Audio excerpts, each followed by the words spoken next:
My friends, the question on everyone's lips these days is, should the West bomb Iran or not? Well, as I read on my radio show, Real Truth, I got an article from FrontPageMag.com discussing this issue.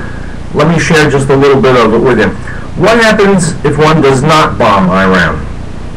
Some current analysis suggests that an Iranian Islamist regime armed with nuclear weapons will trigger a regional nuclear arms race, destroy the Non-Proliferation Treaty, increase the danger of miscalculation that could bring on a nuclear exchange, allow Iran to escalate its destabilizing influence throughout the region and the world, threaten Israel and moderate Arab regimes, manipulate energy markets to its benefit, pose as a guardian of Muslim communities even beyond the Middle East, and perhaps worst of all, share its nuclear technology with its non-state proxies and terrorist groups.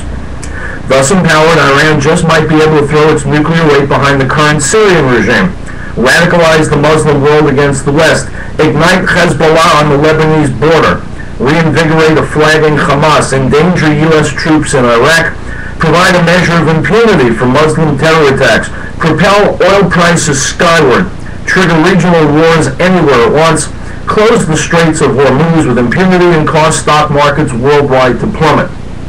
To make matters worse, the Iranian nuclear threat may now be global. Israeli sources disclosed that recently Iran began working on missiles with a 10,000-kilometer, that's 6,200-mile range, capable of striking targets in the Western Hemisphere. But even worse is the slowly emerging reality that Iran and Hezbollah are working with drug cartels in Mexico and with the Venezuelan government to smuggle materials into South America, creating a conduit that could one day be used to smuggle nuclear weapons into South America for deployment against North America.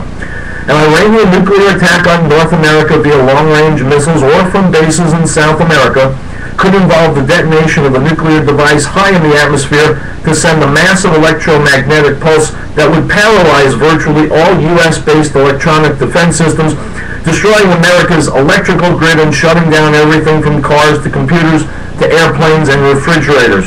And if detonated closer to the ground, such a device would vaporize millions of Americans. But Iran does not need to actually drop the bomb. The moment Iran goes nuclear, other countries in the region will feel compelled to do the same, sparking a nuclear arms race among the world's most unstable and fanatical regimes and their proxy terrorist forces. And such threats, without a single missile being launched, would have a devastating effect on the Israeli economy and society. Withdrawal of overseas and Israeli investors, a record number of Israeli immigrants, a sharp decline of Jewish immigration, dwindling tourism, intensification of military, political, economic dependence on the U.S., and the transformation of Israel from a strategic asset to a strategic liability. Should Iran achieve nuclear military capacity, it will be free to advance its Islamist revolution throughout the world with impunity from attack. So it may well be that by not bombing, the world, and especially the USA and Israel, will pay a much higher and more horrific price. Islamist revolution throughout the world with impunity from attack. But my friends, it goes even deeper than this.